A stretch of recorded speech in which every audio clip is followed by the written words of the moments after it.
నేను వాళ్ళు అన్నాను. అన్నదానికి ఇవాళకి కూడా అన్నానంట, నేను అనలేదని బుకాయించను, అన్నానంట. మీ వీడియో రికార్డులు ఉంటుంది. పేరిన్నాని ఎఫ్ఐఆర్ క్రైమ్ నెంబర్ 213 ఇది 2023లో పెట్టాడు. ఐపీసీ సెక్షన్ 153, 153A, అలాగే 505(2), అలా 506 శంకర్ జాతి కొడుకులు పిచ్చి కుక్కలు అని అన్నాడు. ఇతన్ని అరెస్ట్ చేయాలి. ఇప్పుడు మరి ఆ రోజు మా నాయకురాళ్ళే అంటే మేము అన్న మాట కరెక్టా కాదా నువ్వు చెప్పాలి. ఇవాళ మీ జయసుధ గారి గురించి ఒక్క మాట అంటున్నావా?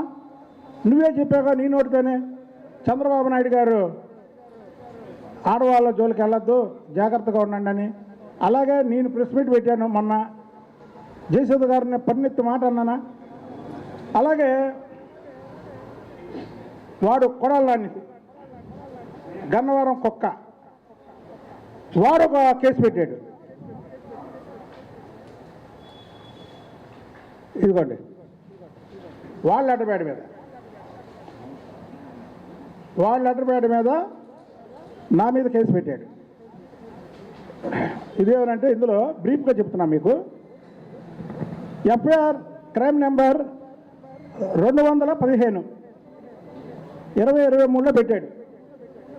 సెక్షన్ 153, 150A, 505(2), 506 ఐపీసీ సెక్షన్ల కింద నా మీద కేసు నమోదైంది. ఎక్స్ రౌడీ షీటర్ అని నన్ను పేర్కొన్నాడు.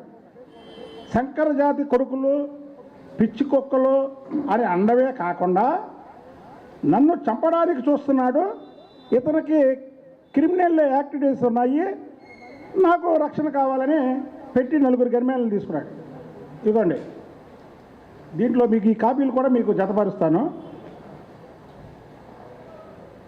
అతను లెటర్ ప్యాడ్ మీద పెట్టినటువంటి ఇవి సీను, ఆ లెటర్ ప్యాడ్లు 2 వారికి పెట్టు.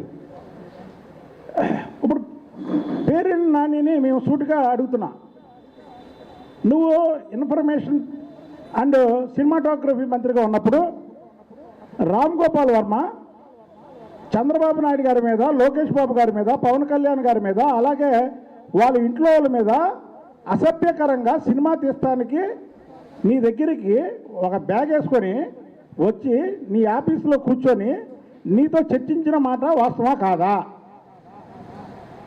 దానికి నీ ఇన్ఫర్మేషను, అలాగే సినిమాటోగ్రఫీ మంత్రిగా నువ్వు చేసినటువంటి అక్రమాలలో భాగంగా ఉన్నటువంటి డబ్బుని